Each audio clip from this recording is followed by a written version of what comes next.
Captain Jake Morrison stood on the bridge of the UES Liberty and watched the stars move past the main window. The ship was huge, 12 kilometers long and 3 kilometers wide. It held 200,000 people inside its metal walls. Jake had been the captain for 5 years now. He was 42 years old, with gray hair starting to show at his temples. The weight of command sat heavy on his shoulders. The Liberty was a Titan-class ship.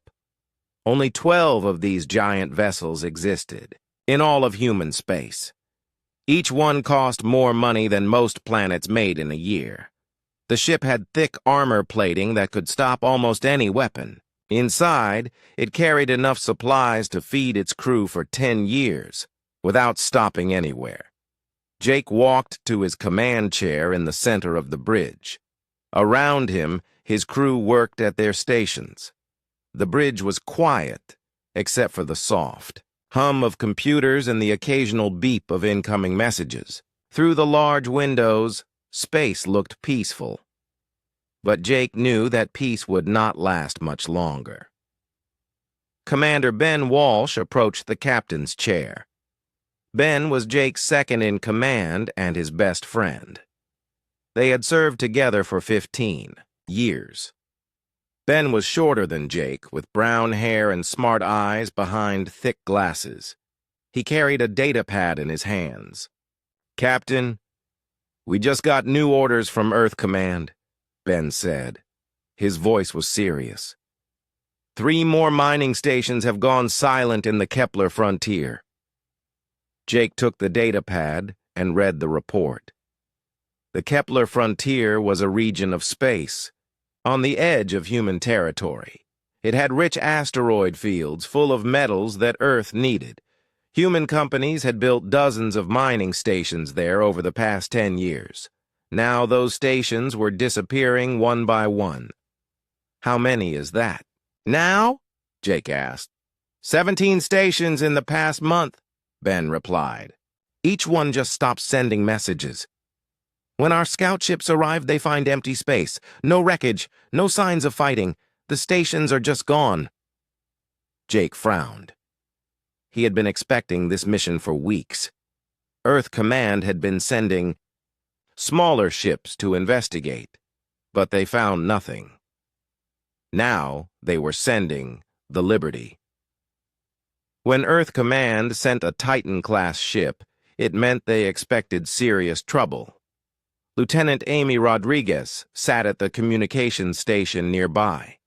She was 28 years old with black hair tied back in a neat ponytail.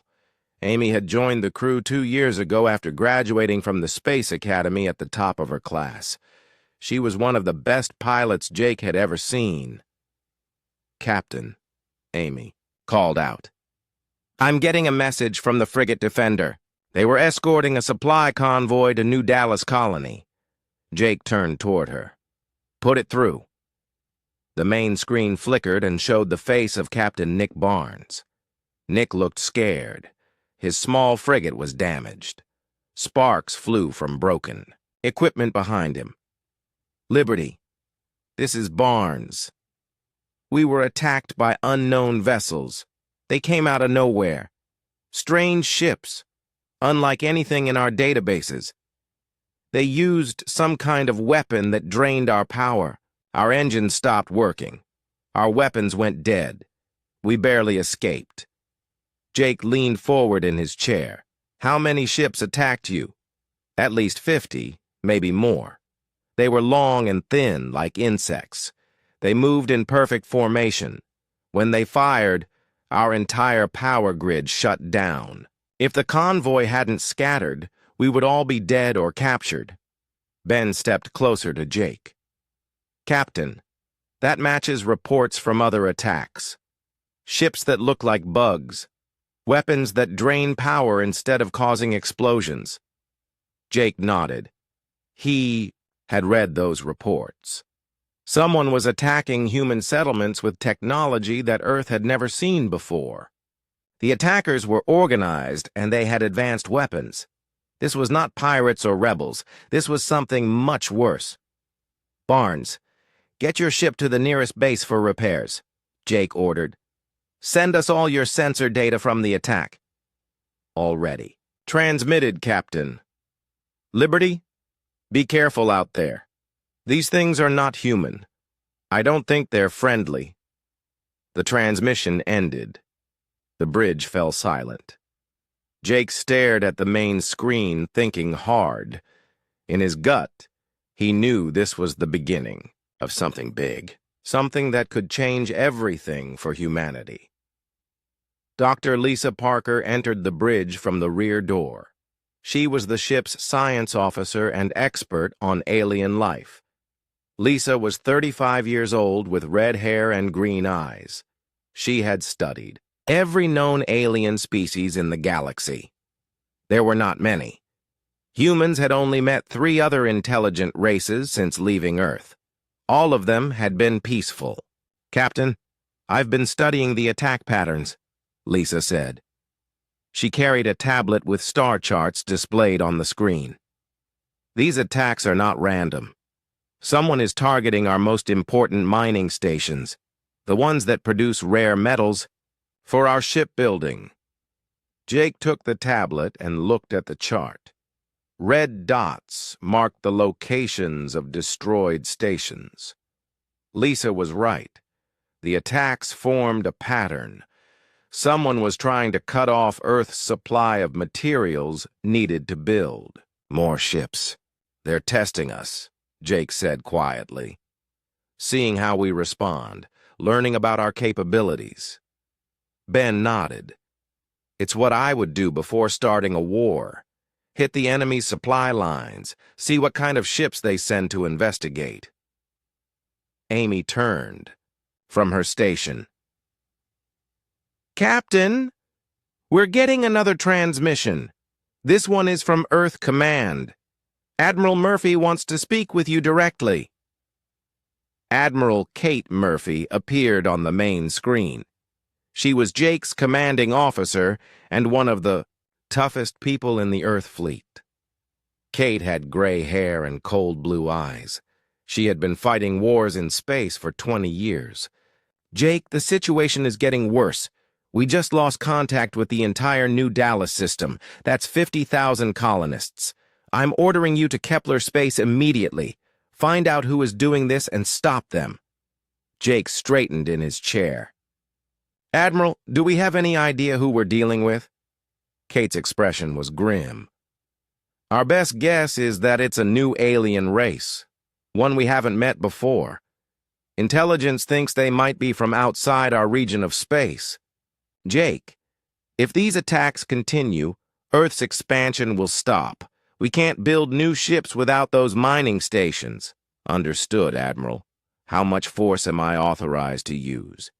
Kate paused before answering. You are authorized to defend human colonies and shipping by any means necessary. If you make contact with these aliens, try diplomacy first.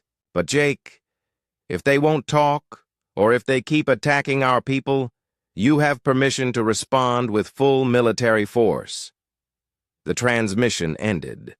Jake looked around the bridge at his crew. They all understood what the Admiral had just said. The Liberty was being sent to fight a war that humanity might not be ready for. Ben, set course for the Kepler frontier. Maximum speed, Jake ordered. Course laid in, Captain. We'll be there in 4 days.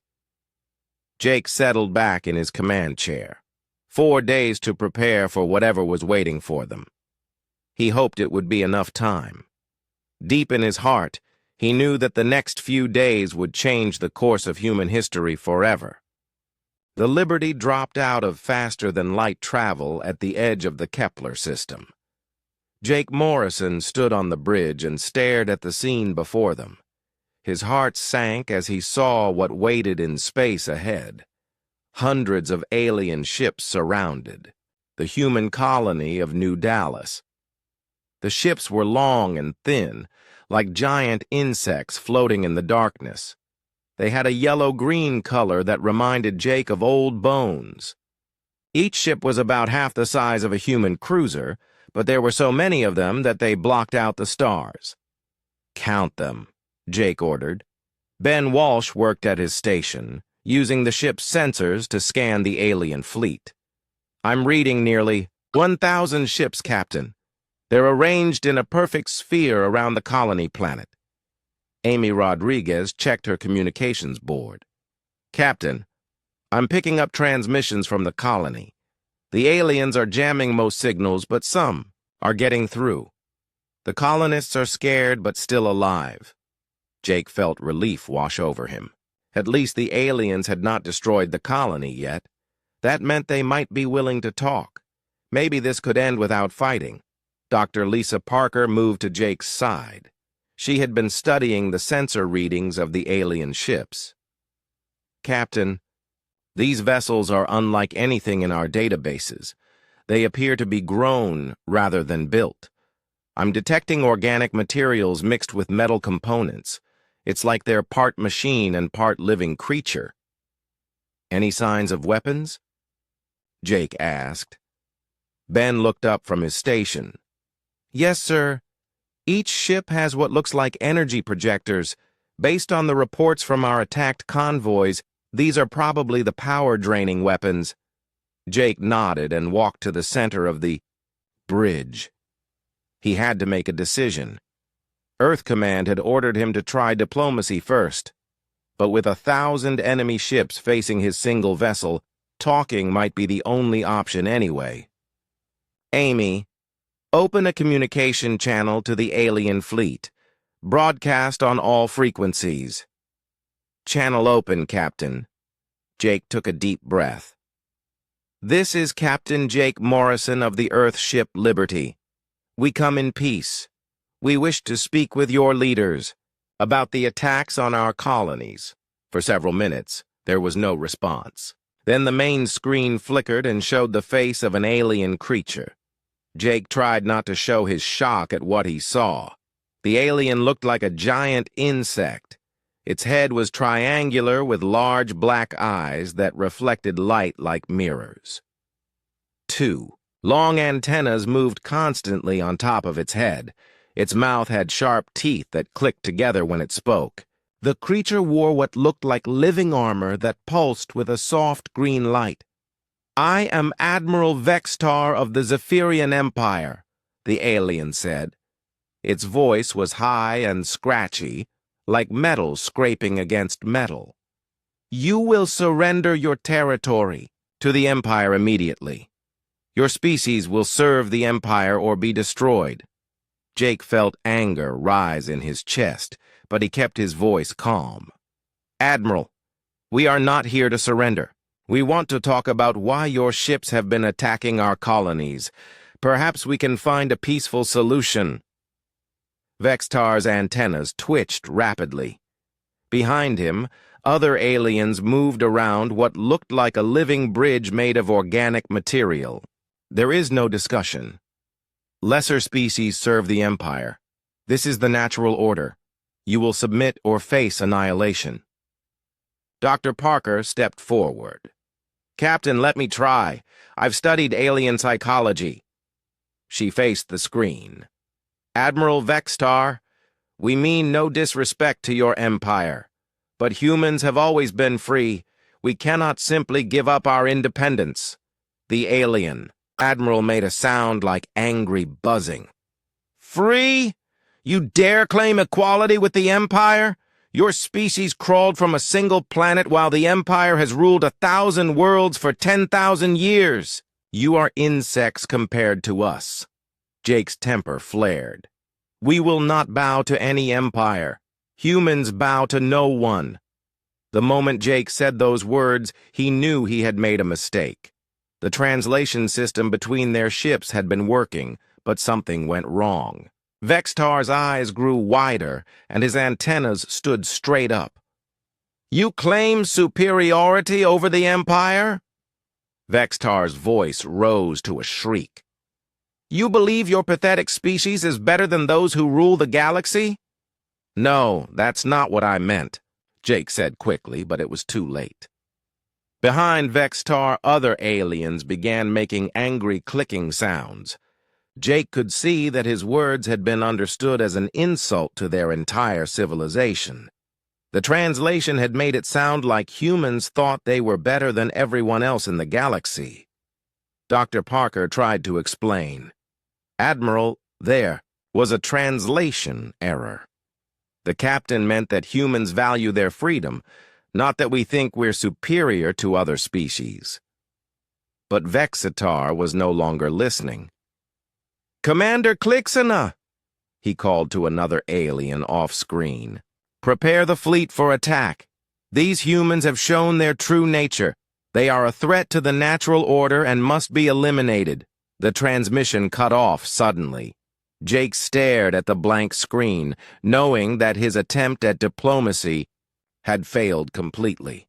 One wrong word, one bad translation, and now they faced a war against 1,000 ships. Ben turned from his station. "Captain, the alien fleet is moving. They're forming an attack formation." Amy's voice was tense. "Sir, I'm detecting massive energy buildups across their fleet. They're preparing to fire." Jake walked back to his command chair. His mind raced as he considered his options. The Liberty was a powerful ship, but it was still just one vessel against 1,000. If the aliens attacked, his ship might not survive. "All hands, this is the captain," Jake announced over the ship's communication system. "We are about to come under attack by hostile alien forces. All crew to battle stations. This is not a drill." Alarms began ringing throughout the massive ship. Red lights flashed in the corridors as 200,000 crew members rushed to their positions. The Liberty had been built for war, and now it would face its first real test. Dr. Parker looked worried. "Captain, if we fight here, this could start a war between humans and this Zephyrian Empire. We don't know how big their empire is or how many ships they have." Jake nodded grimly. "I know, Doctor. But they've already been attacking our colonies, and now they're threatening to destroy us for refusing to surrender. Sometimes you don't get to choose when a war starts." Ben finished preparing the ship's weapons systems. "All batteries charged and ready, Captain. Shields at maximum power. We're as ready as we can be." Jake looked out at the alien fleet moving toward them. The insect-like ships were beautiful in their own way, but they were also terrifying. Each one probably carried hundreds of aliens ready to fight and die for their empire. "Amy, send a message to Earth Command. Tell them we made contact with a hostile alien empire called the Zephyrians. Tell them diplomacy failed and we are about to engage 1,000 enemy ships." "Message sent, Captain." Jake gripped the arms of his command chair as the alien fleet drew closer. In a few minutes, the shooting would start. He had tried to avoid this fight, but the aliens had given him no choice. Now he had to protect his ship and his crew against impossible odds. The war between humans and the Zephyrian Empire was about to begin with one terrible mistake in translation. Jake only hoped that his ship would survive long enough to warn Earth about what was coming. The first wave of Zephyrian ships came at the Liberty like a swarm of angry insects. Admiral Vexitar watched from his flagship as his bioships moved into perfect attack formation. He had used this same tactic against dozens of species over the centuries. First, his ships would drain the enemy's power, leaving them helpless. Then his forces would capture or destroy the disabled vessels. "Begin the assault," Vexitar ordered his fleet. 50 Zephyrian ships fired their energy-draining beams at the human vessel. The green beams struck the Liberty's hull and spread across its surface like electric spiders. Vexitar smiled, showing his sharp teeth. In moments, the human ship would go dark and drift helplessly in space. But nothing happened. On the Liberty's bridge, Jake Morrison watched the alien energy beams wash over his ship without effect. The lights stayed on. The engines kept running. All systems remained at full power. "Report," Jake called out. Chief Engineer Danny Brooks' voice came through the communication system from deep inside the ship. "Captain, those energy beams are trying to disrupt our power grid, but they can't get through our shielding. Our fusion reactors are physically separated and heavily armored. Whatever works on other ships doesn't work on us." Jake felt a surge of hope. Human ships had been built to fight other human ships in long wars. Earth's engineers had learned to protect their power systems after bitter experience in the Outer Colony Wars. The aliens had probably never faced an enemy with such robust defenses. "Ben, return fire. Show them what human weapons can do." "Commander," Ben Walsh's fingers flew over his controls. "All batteries, target the lead ships. Fire!" The Liberty's massive guns opened up for the first time. Hundreds of kinetic cannons shot metal slugs at incredible speed. Plasma batteries sent bolts of superheated gas across space. Missile tubes launched smart warheads that could track their targets. The effect on the Zephyrian ships was devastating.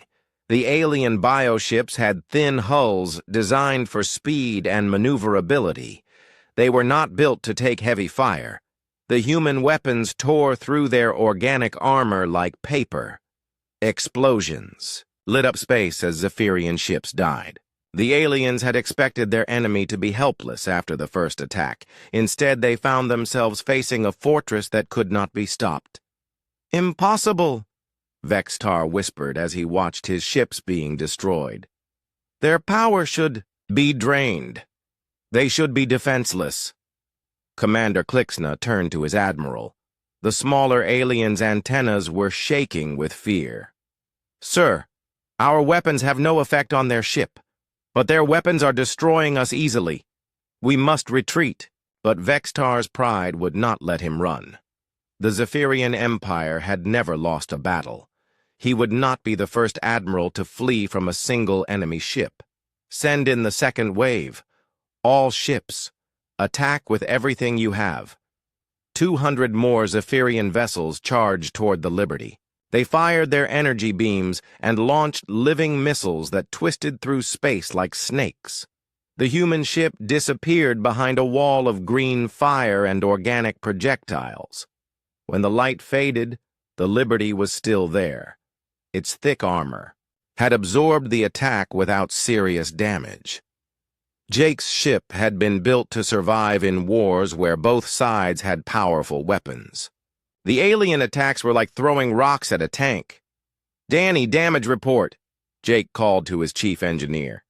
"Minor scoring on the outer hull, Captain. No systems damaged. These aliens hit like they're afraid of breaking something." Dr. Lisa Parker was studying the alien weapons from her science station. "Captain, I think I understand what's happening. These aliens have been fighting primitive species for so long that they've forgotten how to build serious weapons. They're used to enemies who surrender after the first attack." Jake nodded. It made sense. An empire that had conquered hundreds of worlds would expect quick victories. They had never needed to develop weapons for long battles against tough opponents. "Amy, are you picking up any alien communications?" Lieutenant Amy Rodriguez listened to her equipment. "Yes, sir. They're speaking in several languages, but our computer is starting to translate. They sound panicked. They're calling us the fortress that cannot die and weapons of the ancient gods." Jake almost smiled despite the danger. The aliens had probably never seen anything like the Liberty. To them, his ship must look like something from their worst nightmares.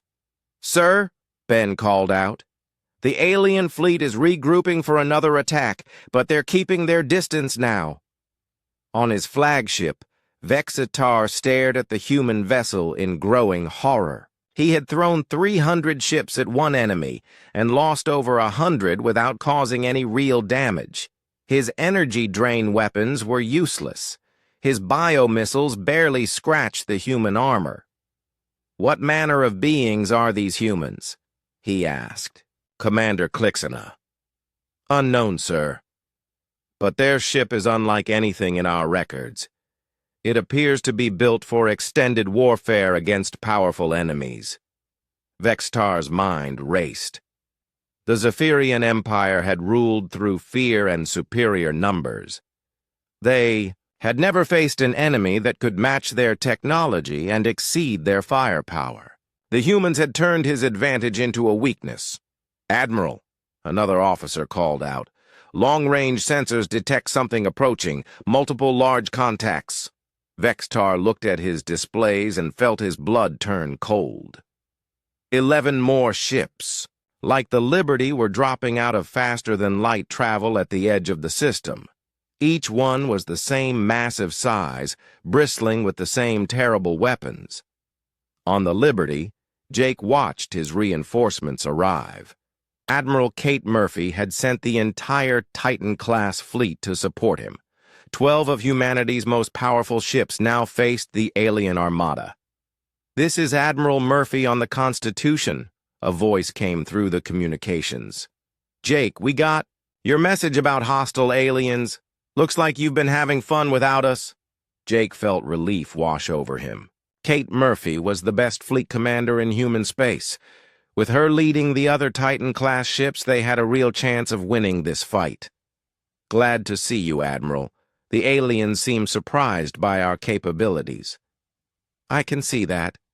Their formation is falling apart. Ben, coordinate with the other ships. Let's show these bugs what happens when they threaten human colonies." The 12 human dreadnoughts formed a battle line facing the Zephyrian fleet.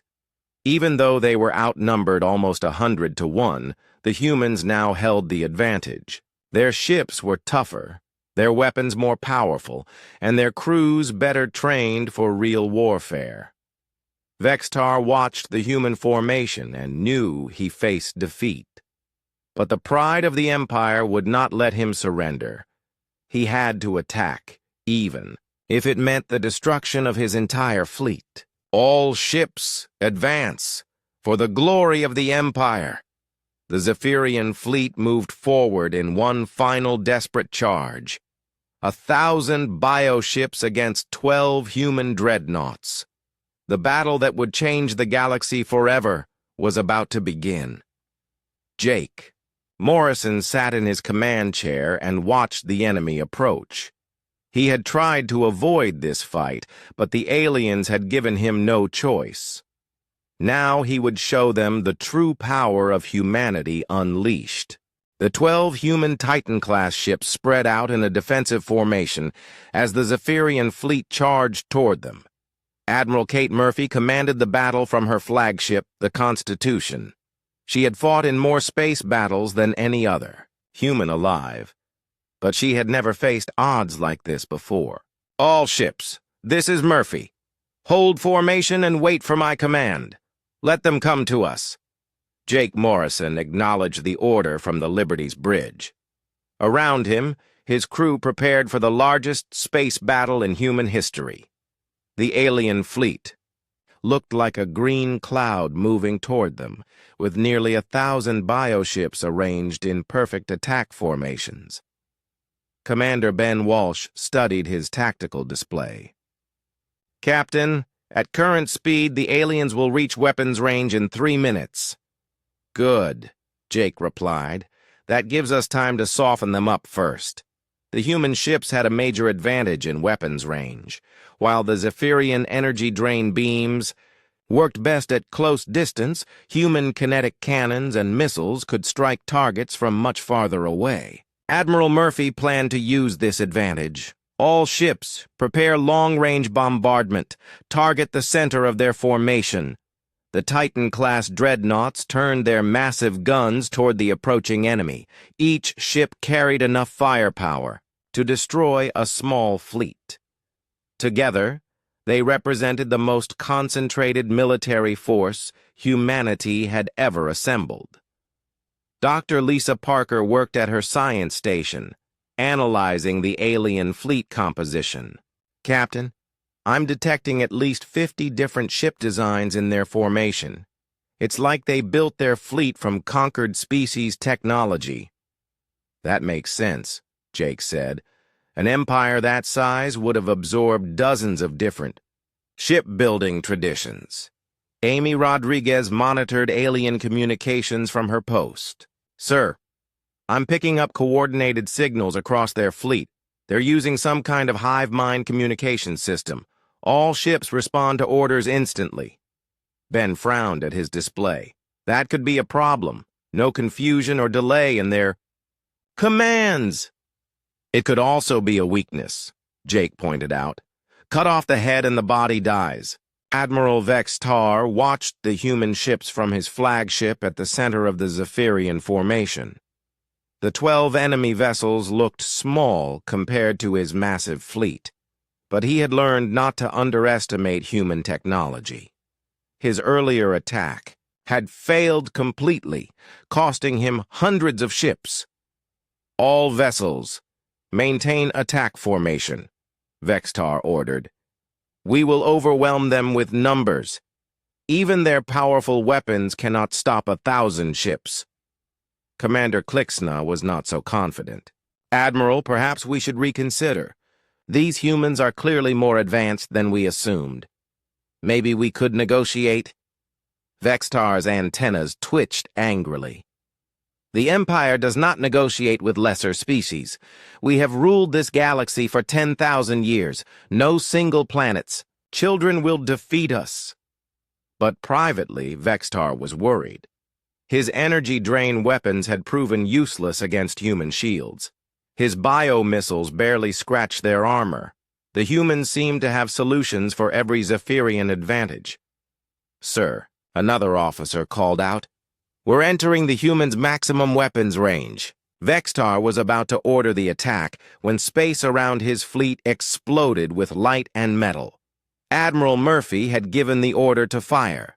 12 Titan-class ships unleashed their full long-range arsenal at the same moment. Thousands of kinetic rounds screamed across space at incredible speeds. Smart missiles locked onto individual targets and accelerated toward the alien fleet. The effect was like watching a storm of metal tear through tissue paper. The Zephyrian bioships had no defense against the heavy human weapons. They're organic. Hulls split open under the impact of dense metal slugs traveling at significant fractions of light speed. Explosions bloomed throughout the alien formation as ships died by the dozens. The perfectly organized attack wave began to fall apart as vessels tried to dodge the incoming fire. The hive mind coordination broke down as individual ships focused on survival rather than the attack plan. "First blood to us," Admiral Murphy announced over the fleet communication channel. "All ships, continue firing. Target their command vessels." Jake watched the destruction through the Liberty's main screen. "Ben, focus our fire on the large ships in the center of their formation.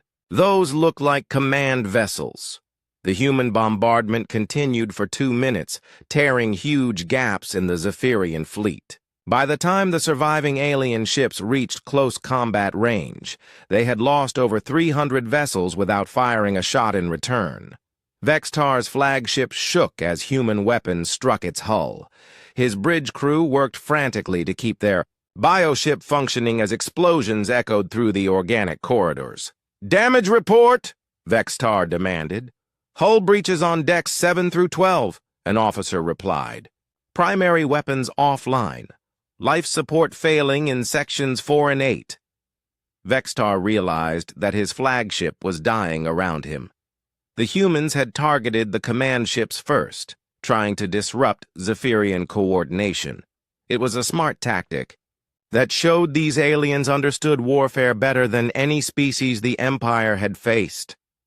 "All ships, engage at close range," Vextar ordered.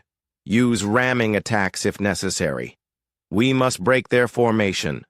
The surviving Zephyrian ships closed the distance to the human fleet and began firing their energy-drain beams at point-blank range. But even at close distance, the weapons had little effect on the heavily shielded human vessels.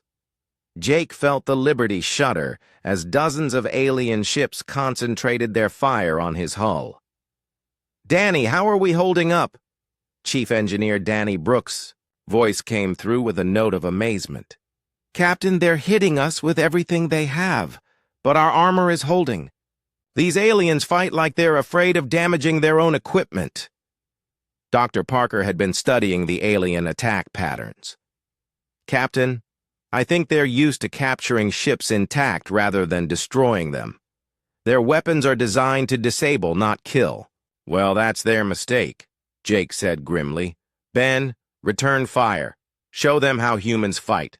The Liberty's guns opened up at close range, sending streams of plasma and kinetic rounds into the surrounding alien ships.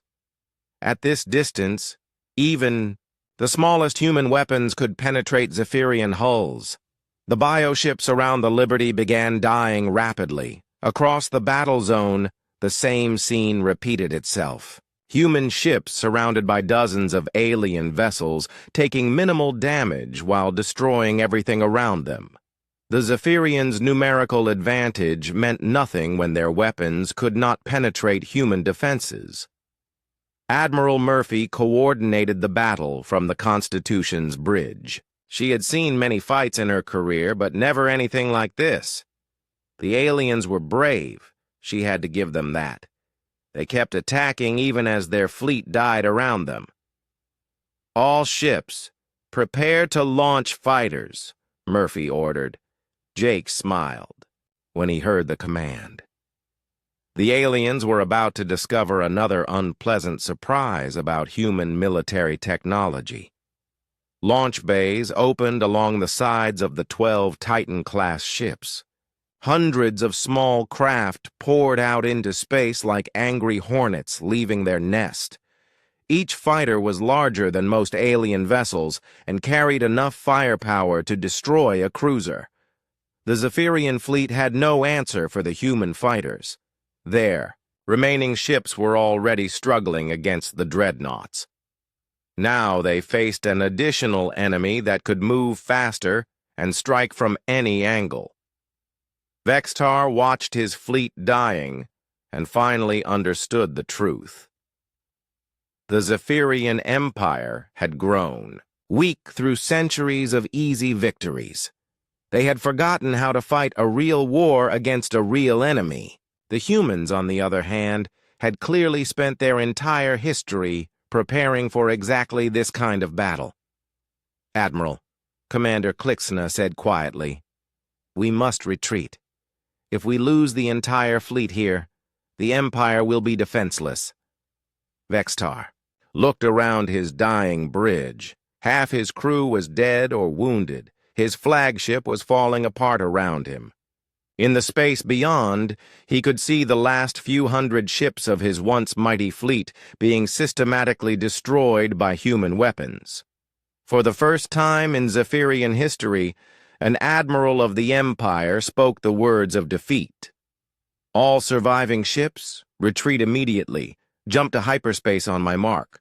Admiral Jake Morrison walked through the corridors of Kepler Station, watching aliens from dozens of different worlds work together on repairs and improvements. 6 months had passed since the Great Battle, but the effects were still spreading across the galaxy like ripples in a pond. The station had grown from a simple meeting place into a bustling center of trade and diplomacy.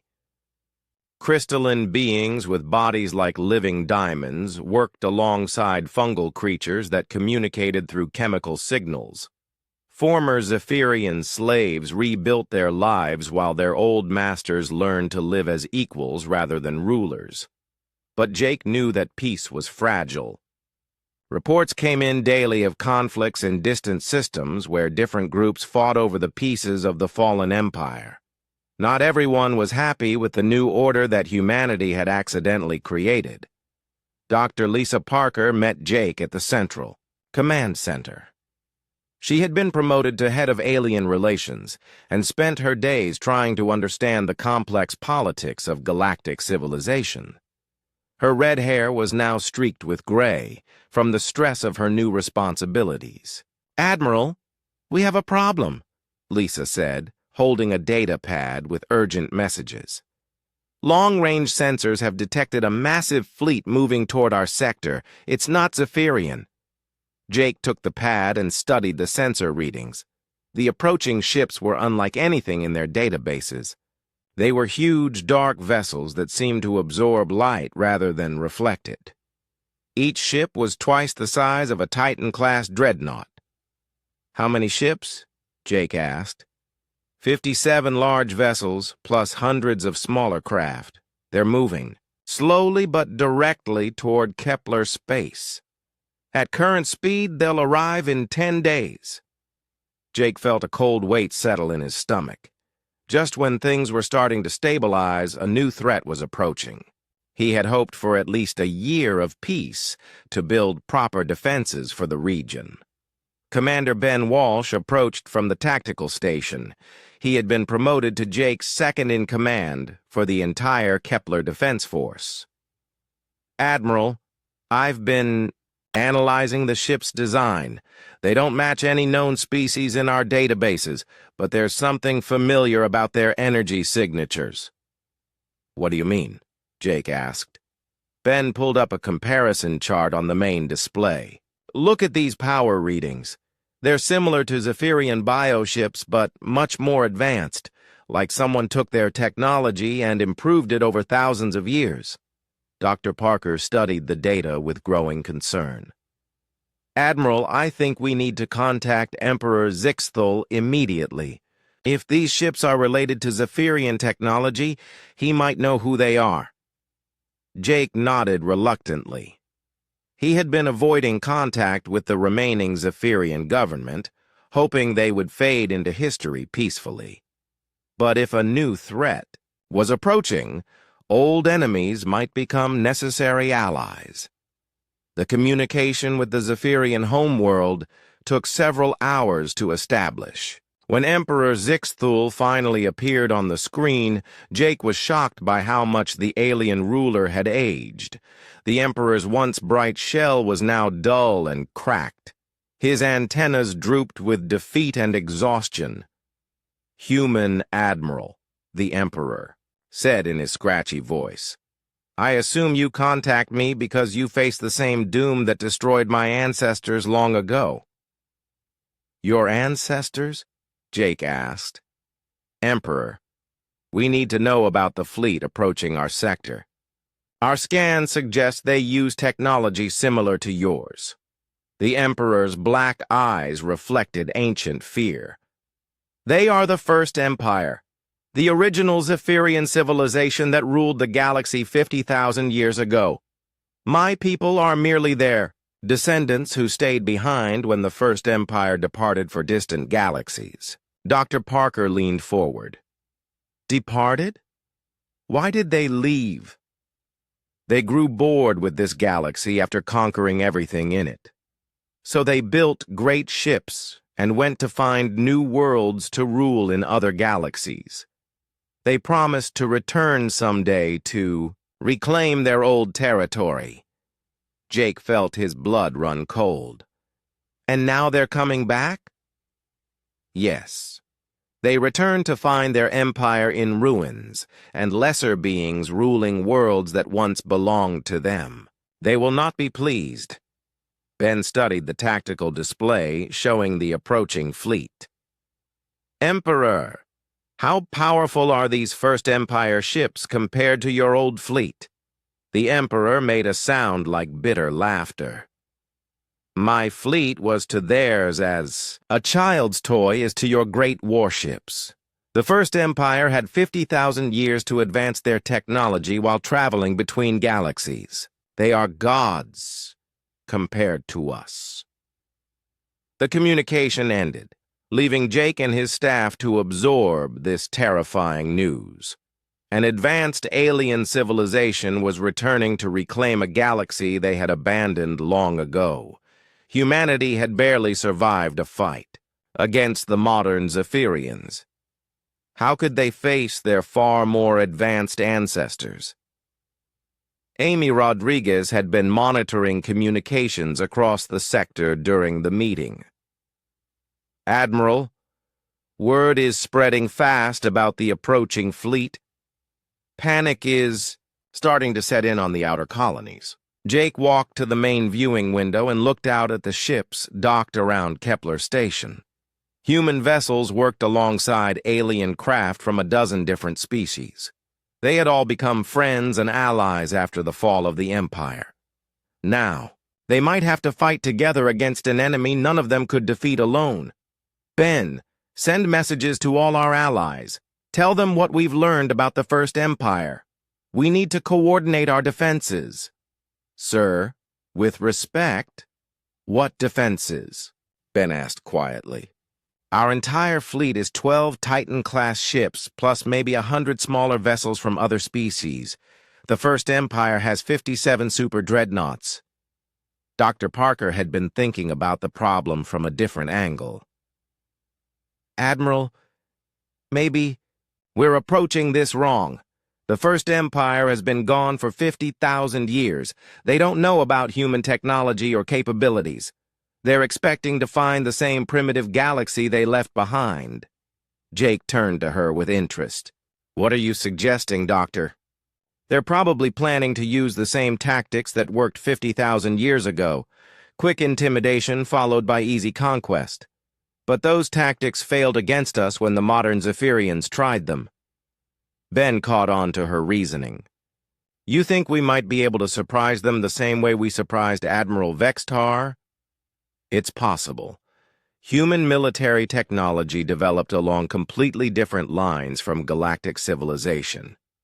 We built our ships to fight long wars against equals. Even an advanced enemy might not expect our defensive capabilities." Jake felt a spark of hope. It was a thin chance, but it was better than no chance at all. "Amy, send a message to Earth. Command, tell them we need every available ship sent to Kepler space immediately, and contact all our allies. If we're going to face the First Empire, we'll need everyone working together." Over the following days, ships began arriving from across human space and the former Zephyrian territory. The defense fleet grew slowly but steadily. Human cruisers and destroyers joined the Titan-class dreadnoughts. Crystalline exploration vessels were fitted with human weapons. Even reformed Zephyrian bioships volunteered to fight against their ancient masters. But despite their efforts, Jake knew they were still vastly outnumbered. The First Empire fleet continued its slow approach toward Kepler space, each day bringing them closer to a confrontation that would determine the fate of the entire galaxy. As Jake stood on the station's command deck, watching more ships arrive, to join their desperate defense, he couldn't help but think about how quickly everything had changed. A year ago, humanity had been a minor species on the edge of known space. Now they were organizing the defense of galactic civilization against an enemy older than human history. The next battle would be bigger than anything the galaxy had ever seen. The space around New Dallas Colony was filled with the wreckage of 1,000 Zephyrian ships. Pieces of organic hull material and twisted metal drifted past the 12 human dreadnoughts like a graveyard of an empire's dreams. Only 50 alien vessels had escaped the battle, limping away into hyperspace with their admiral's pride in ruins. Captain Jake Morrison stood on the Liberty's bridge and surveyed the destruction. In just 4 hours, humanity had shattered the most powerful fleet the Zephyrian Empire had ever assembled. The aliens had learned a harsh lesson about underestimating species they considered primitive. "Damage report," Jake called to his chief engineer. Danny Brooks' voice came through the communication system with obvious satisfaction. "Minor hull scoring, Captain. A few burned-out sensor arrays. Nothing that can't be fixed in a day or two. Frankly, sir, I've seen worse damage from docking accidents. Admiral Kate Murphy's face appeared on the main screen. Her expression was serious, despite their overwhelming victory. Jake, we need to talk about what happens next. This battle just changed everything. Jake nodded. He understood what she meant. Humanity had just announced its presence to the galaxy in the most dramatic way possible. Word of this battle would spread to every corner of known space within weeks. Dr. Lisa Parker approached Jake's command chair with a data pad in her hands. Captain, I've been analyzing the wreckage and intercepted communications. The Zephyrian Empire is much larger than we realized. They control over 1,000 star systems and have been the dominant power in this region for 10,000 years. Until today, Commander Ben Walsh added quietly. Amy Rodriguez turned from her communication station. Captain, I'm receiving transmissions from all over Zephyrian space. It sounds like chaos. Dozens of worlds are declaring independence from the Empire. They're calling this battle the day the insects learned to fear. Jake frowned. What do you mean declaring independence? Dr. Parker consulted her notes. From what I can determine, the Zephyrian Empire ruled through conquest and intimidation. They absorbed other species into their empire by force. Now that their main fleet has been destroyed, their subject worlds see a chance for freedom. Admiral Murphy's image spoke from the screen. Jake, Earth Command is sending Ambassador Helen Scott with a full diplomatic team. We need to figure out how to handle this situation before it gets completely out of control. The aftermath of the battle was indeed spreading chaos throughout the galaxy. On a dozen worlds that had been conquered by the Zephyrians centuries ago, alien species were rising in rebellion. They had lived under the Empire's rule for generations, but news of the fleet's destruction gave them hope for the first time in their lives. On the Zephyrian homeworld, Emperor Zixthul paced in his throne room made of living coral.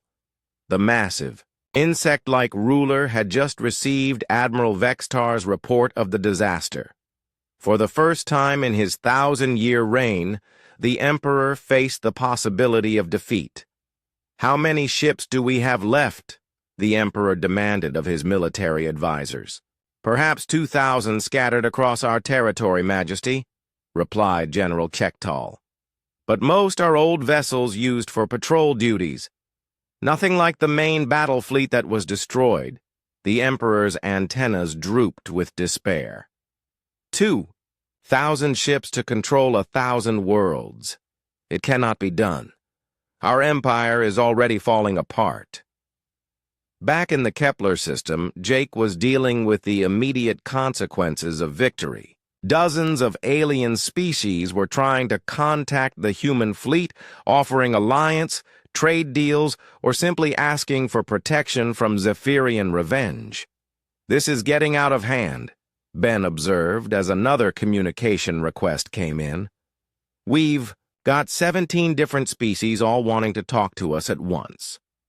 Ambassador Helen Scott arrived 2 days later aboard a fast courier ship. She was a tall woman with gray hair and sharp eyes who had spent 30 years dealing with alien cultures. But even she was overwhelmed by the situation. Captain Morrison, she said as they met in the Liberty's main briefing room, in 36 hours, you've managed to collapse a 10,000-year-old empire and create a power vacuum that's affecting half the galaxy. Do you have any idea what you've done? Jake spread his hands helplessly. We defended ourselves, Ambassador.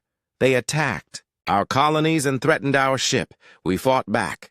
Yes, and in doing so, you've demonstrated that humanity has military technology far beyond anything the galaxy has seen before. Every alien government is now trying to figure out if we're liberators, conquerors, or something else entirely.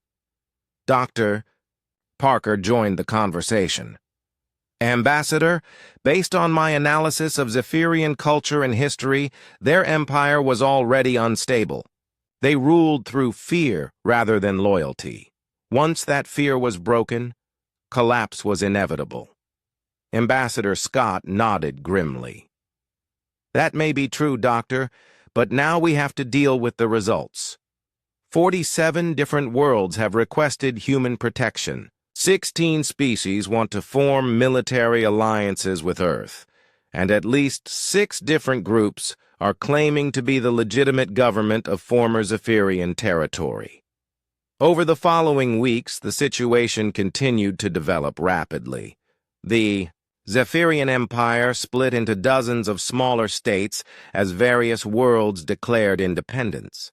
Some remained loyal to Emperor Zixthul, but they were a minority. Most chose freedom over fear. Jake found himself thrust into the role of military governor for the Kepler region. Ships arrived daily bringing diplomats, traders, refugees, and representatives from species that had been enslaved for centuries. The Liberty became an unofficial embassy for half the galaxy.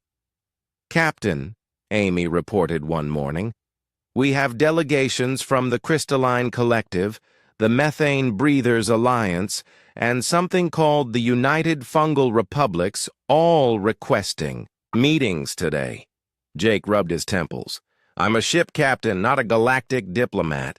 How did I end up running interstellar politics?" Ben smiled at his friend's frustration. "You won the biggest space battle in galactic history. That tends to make people pay attention to you. The political situation stabilized somewhat when Earth established the Kepler station as a neutral meeting ground. Built with assistance from a dozen different species, the station became a symbol of the new galactic order that was emerging from the Empire's ashes. Ambassador Scott worked tirelessly to negotiate treaties and trade agreements between the various factions. Human technology was in high demand, especially defensive systems that could protect against future aggression. In return, Earth gained access to alien science, raw materials, and knowledge from across the galaxy. 6 months after the battle, Jake received new orders from Earth Command. He was being promoted to Admiral and given command of the new Kepler Defense Force, a combined fleet of human and alien vessels dedicated to maintaining peace in the region. "Congratulations, Admiral Morrison," Ambassador Scott said during the promotion ceremony on Kepler Station. "You've gone from ship captain to galactic peacekeeper in record time." Jake looked out the station's main window at the dozens of ships from different worlds docked nearby. Human vessels worked alongside crystalline exploration craft, Fungal Republic bioships, and even a few reformed Zephyrian vessels whose crews had abandoned the Empire. "I never wanted this job," Jake said quietly. "I just wanted to protect human colonies." "Sometimes history chooses us rather than the other way around," the ambassador replied.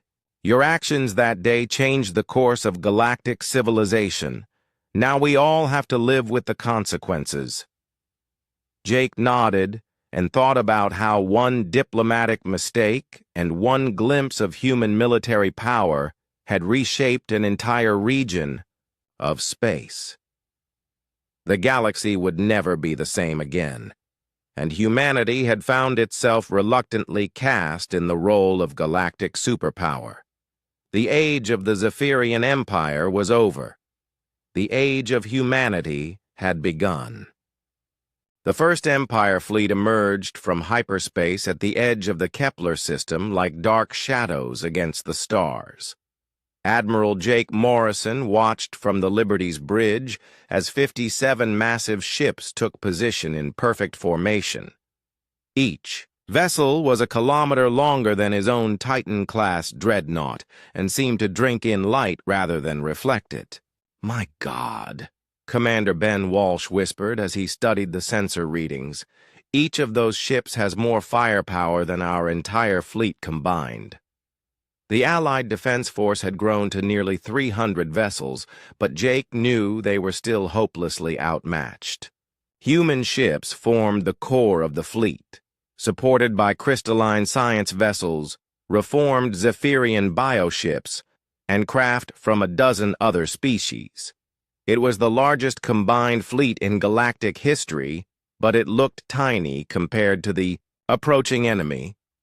Dr. Lisa Parker worked frantically at her science station, trying to analyze the First Empire ships. "Admiral, their technology is unlike anything I've ever seen. They're using some kind of dimensional manipulation for propulsion, and their hulls appear to be made from compressed matter that shouldn't be able to exist." A communication signal came from the lead First Empire ship. The main screen flickered and showed a figure that made everyone on the bridge step backward in shock. The being that appeared looked like a Zephyrian, but evolved far beyond anything they had seen before. Its shell was silver and seemed to flow, like liquid metal. Multiple arms moved with perfect coordination, each one ending in claws that sparkled with contained energy. Its eyes were not black, like modern Zephyrians, but glowed with inner fire. "I am Supreme Admiral Zekthara of the First Empire," the being said, in a voice that seemed to echo from multiple dimensions at once. "We have returned to reclaim our galaxy from the primitives who infest it during our absence." Jake stepped forward, trying to hide his fear. "This is Admiral Morrison of the Human Defense Force. This sector is now under the protection of the Galactic Alliance. We request that you respect our territorial boundaries." Zekthara's glowing eyes focused on Jake with what might have been amusement. "Human? We have no record of such a species in our databases. You must have evolved after our departure." "How quaint that the local animals have learned to speak," Dr. Parker whispered urgently in Jake's ear. "Admiral, be careful with your words. Remember what happened with the translation error before." But Jake was already angry at the alien's dismissive tone. "We are not animals. We are a free people defending our homes and our allies." "Allies." Zekthara's voice carried obvious contempt. "You have convinced our degenerate descendants to follow you? Pathetic creatures who forgot their place in the galactic order. We will deal with them after we eliminate you." On his flagship, Zekthara studied the primitive fleet arrayed against him. The ships were crude and bulky compared to First Empire technology. Some appeared to be made of simple metal and ceramic materials. Others showed signs of biological construction that reminded him of his own people's ancient techniques. "Commander, Veltara," he called to his second-in-command. "How long since we encountered serious resistance?" "Approximately 37,000 years, Supreme Admiral. The Andromeda hegemony put up an interesting fight before we absorbed their civilization." Zekthara nodded. It had been so long since they faced real opposition that this small fleet actually provided a welcome break from boredom. "Begin the demonstration. Show these primitives what happens when they oppose the First Empire." A single First Empire ship moved forward from the main formation. It was one of their smaller vessels, barely larger than a human cruiser, but it radiated power that made space itself seem to bend around it. Jake watched the enemy ship approach and made a quick decision. "Constitution, take point and engage that ship. Show them what human engineering can do." Captain Steve Turner acknowledged the order from the Constitution's bridge.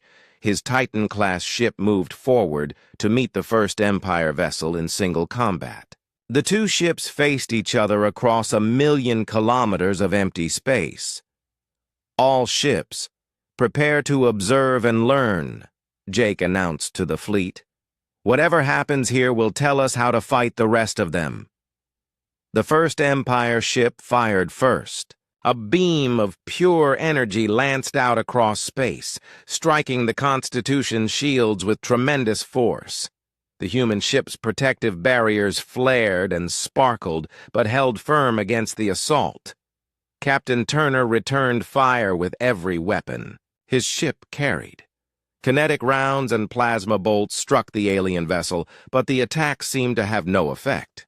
The First Empire ship's hull absorbed the impact without showing any damage. "Their defenses are incredible," Ben reported as he analyzed the battle data. "It's like shooting at a black hole. The energy just disappears." But something unexpected was happening on Zekthara's flagship. His tactical officers were studying their ship's attack with growing confusion. "Supreme Admiral," Commander Veltara reported, "our dimensional disruptor beam has failed to penetrate the human ship's defenses. This should be impossible. No known technology can resist our weapons." Zekthara's glowing eyes narrowed with interest. "Explain." "The human ship appears to use overlapping energy shields backed by extremely dense physical armor. Our beam passes through the energy barriers but cannot penetrate the armor beneath. It is a remarkably primitive but effective defense." For the first time in 50,000 years, Zekthara felt surprised. These humans had developed technology that worked on completely different principles from anything the First Empire had encountered. Their crude materials and simple designs somehow created defenses that his advanced weapons could not overcome.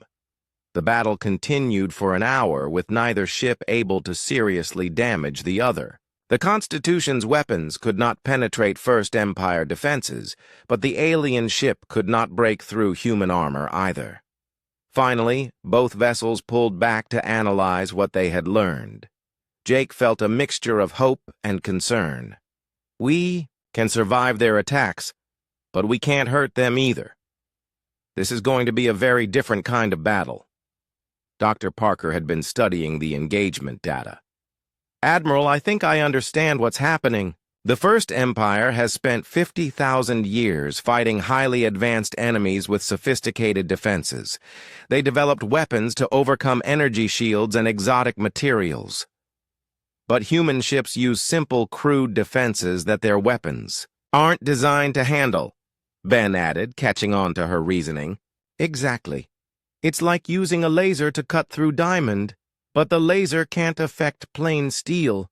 Their weapons are too advanced to deal with our primitive technology." Zekthara was reaching the same conclusion on his flagship. The humans had accidentally created the perfect defense against First Empire weapons simply by being less advanced. Their crude but effective approach to shipbuilding had given them an advantage that no sophisticated enemy could match. "This is unacceptable," Zekthara declared. "Prepare the entire fleet for assault. We will overwhelm them with sheer numbers." But as the First Empire ships moved into attack formation, Jake was forming his own battle plan. The aliens might have superior technology, but they had been away from this galaxy for 50,000 years. They were used to fighting advanced enemies who thought like them. Humans had learned to fight in wars where both sides had similar technology levels. They had developed tactics for long, brutal conflicts against equally matched opponents. The First Empire was about to discover that there was more than one way to win a battle. "All ships, this is Admiral Morrison," Jake announced to the Allied fleet. "We're going to show these ancient gods that the galaxy has moved on without them. Prepare for extended combat operations. The largest space battle in galactic history was about to begin." The battle for the future of the galaxy began when 57 First Empire ships charged toward the Allied defense fleet. Supreme Admiral Zekthara led the assault personally, confident that sheer numbers would overcome whatever defensive advantages the humans possessed. Admiral Jake Morrison watched the enemy approach and activated the battle plan he had developed with his staff. "All ships, implement Formation Omega. Human vessels take point. Allies, provide support fire. The 12 Titan-class dreadnoughts moved forward in a tight defensive formation, while the smaller Allied ships spread out behind them. It was the same tactic that had worked against the Zephyrian Empire, but Jake knew this enemy would be much harder to defeat. "First wave incoming," Commander Ben Walsh reported as 21st Empire ships accelerated toward the human line. "They're moving faster than anything we've seen before." The alien ships opened fire while still at extreme range. Beams of dimensional energy lanced across space, striking the human shields with tremendous force. But once again, the primitive human defenses held against the advanced weapons. "Return fire," Jake ordered. "All batteries, continuous bombardment." The human dreadnoughts unleashed their full arsenal. Thousands of kinetic rounds and plasma bolts filled space between the two fleets. But the First Empire ships seemed to absorb the attacks without taking damage, their hulls drinking in energy like black holes. Dr. Lisa Parker worked frantically at her science station, analyzing the enemy ships during the battle. "Admiral, I'm detecting something strange about their hull composition. It's not solid matter as we understand it. They're using some kind of compressed space-time as armor." "Can we hurt them at all?" Jake asked as he watched his weapons bounce. "Harmlessly off the enemy ships. Maybe. Their defense works by absorbing and redirecting energy. But if we could overload their absorption capacity..." Ben caught on immediately. "Concentrated fire. Hit one ship with everything we have instead of spreading our attacks." Jake nodded and opened a channel to the entire fleet. "All ships, focus fire on the lead enemy vessel. Pour everything into that one target." 300 Allied ships turned their weapons toward a single First Empire vessel. The combined firepower was enormous, far more than any single ship should be able to absorb. For a moment, the alien ship's hull flickered and sparked as its defenses were overwhelmed. Then it exploded. Cheers erupted across the Allied fleet as they watched the First Empire ship die. The explosion was unlike anything they had seen before, creating a brief tear in space itself before reality snapped back into place. On his flagship, Zekthara stared in shock at the destruction of one of his vessels. No enemy had managed to destroy a First Empire ship in over 30,000 years. These primitive humans had just accomplished the impossible. "How?" Commander Veltara asked in disbelief. "They focused their entire fleet's firepower on a single target," Zekthara replied slowly. "Crude tactics, but effective against our defenses. We must adapt our strategy." But adapting was not easy for a civilization that had not faced real opposition in millennia. The First Empire had grown used to quick victories against enemies who surrendered after the first demonstration of power. They had forgotten how to fight a prolonged battle against determined resistance. Jake pressed his advantage. "All ships, maintain formation and continue concentrated fire. Pick your targets and destroy them one by one." The battle became a grinding contest of endurance. The First Empire ships were individually superior, but the Allied fleet had numbers and the advantage of experience in long wars. Human crews had trained for exactly this kind of extended combat. Hours passed as the two fleets hammered each other across space. The First Empire destroyed dozens of smaller Allied ships with their dimensional weapons, but the human Titan-class vessels continued to absorb punishment while dealing it back. Slowly, one by one, more First Empire ships fell to concentrated fire. Zekthara watched his fleet being destroyed and felt an emotion he had not experienced in 50,000 years. Fear. These humans were not just surviving his assault, they were winning. Their crude but effective tactics were defeating technology that had conquered multiple galaxies. "Supreme Admiral," Veltara reported with desperation in his voice. "We have lost 32 ships. Our formation is breaking apart. The humans are systematically destroying us."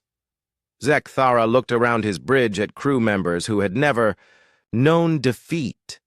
They had conquered civilizations across the universe, but now they faced an enemy who fought like no one they had ever encountered. "Withdraw to minimum safe distance," Zekthara ordered reluctantly. "We must reconsider our approach." The surviving First Empire ships pulled back, leaving the wreckage of nearly half their fleet drifting in space. The Allied fleet had also taken heavy losses, but the human dreadnoughts were still intact and ready to continue fighting. Jake surveyed the battlefield with grim satisfaction. "Damage report."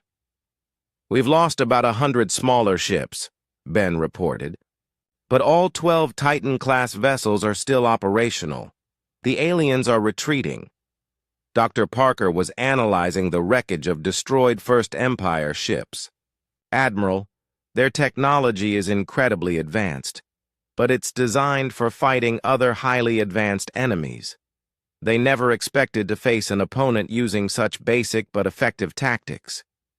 Amy Rodriguez turned from her communications station. "Sir, I'm receiving a transmission from the First Empire flagship. Admiral Zekthara wants to talk." Jake straightened in his command chair. After 50,000 years of unchallenged dominance, the First Empire was ready to negotiate. "Put him through." Zekthara's image appeared on the main screen, but he looked different now. The supreme confidence was gone, replaced by something that might have been respect. "Human Admiral," Zekthara said slowly, "you have done something no enemy has accomplished in 50 millennia. You have taught the First Empire the meaning of defeat." Jake chose his words carefully. "We fought to defend our homes and our allies. We take no pleasure in the destruction of your ships. Yet you destroyed them nonetheless. We underestimated your species and your primitive but effective technology. You fight like warriors from the galaxy's violent youth, when survival required strength rather than sophistication," Dr. Parker whispered to Jake. "This could be our chance to end this peacefully." Jake nodded and addressed the alien admiral. "Admiral Zekthara, this galaxy has changed during your absence. We are not the primitive worlds you left behind. We have formed alliances and built new civilizations. There is room for the First Empire to coexist with us, but not as our rulers." Zekthara was quiet for a long moment, considering options he had never had to contemplate before. "You offer alliance rather than submission? I offer partnership between equals. Your technology and our determination could accomplish great things. Together." "Equals?" Zekthara's voice carried wonder at the concept. "It has been so long since we met any species we could consider equal. Perhaps it is time for the First Empire to learn from others rather than simply conquering them." The negotiations that followed lasted for weeks, but they resulted in the Treaty of Kepler that formally ended the war. The First Empire agreed to abandon their claims of dominance over the galaxy in exchange for territory in the Outer Rim where they could establish new colonies. More importantly, they agreed to share their advanced technology with the Galactic Alliance in exchange for access to human defensive designs and tactical knowledge. The combination of First Empire science and human engineering would lead to innovations that benefited all species. Jake found himself promoted once again, this time to Grand Admiral of the Galactic Defense Force. He commanded a fleet that included ships from dozens of worlds, using technology that combined the best of human and alien science. Standing on the bridge of his new flagship, a vessel that incorporated both human durability and First Empire energy manipulation, Jake reflected on how much had changed. 1 year ago, he had been the captain of a single ship investigating missing mining stations. Now he commanded the defense of an entire galaxy.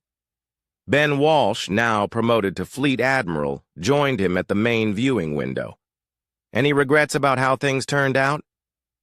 Jake watched a mixed patrol of human, crystalline, and First Empire ships working together to maintain peace in the outer systems. No regrets. We've created something new here. A galaxy where different species work together as equals instead of one dominating all the others. Dr. Parker approached with a datapad containing the latest diplomatic reports. Admiral, we've received formal requests for alliance from 16 more species in distant sectors. Word of the Galactic Alliance is spreading beyond our region. Jake smiled as he took the reports. Humanity had set out to explore the galaxy and find their place among the stars.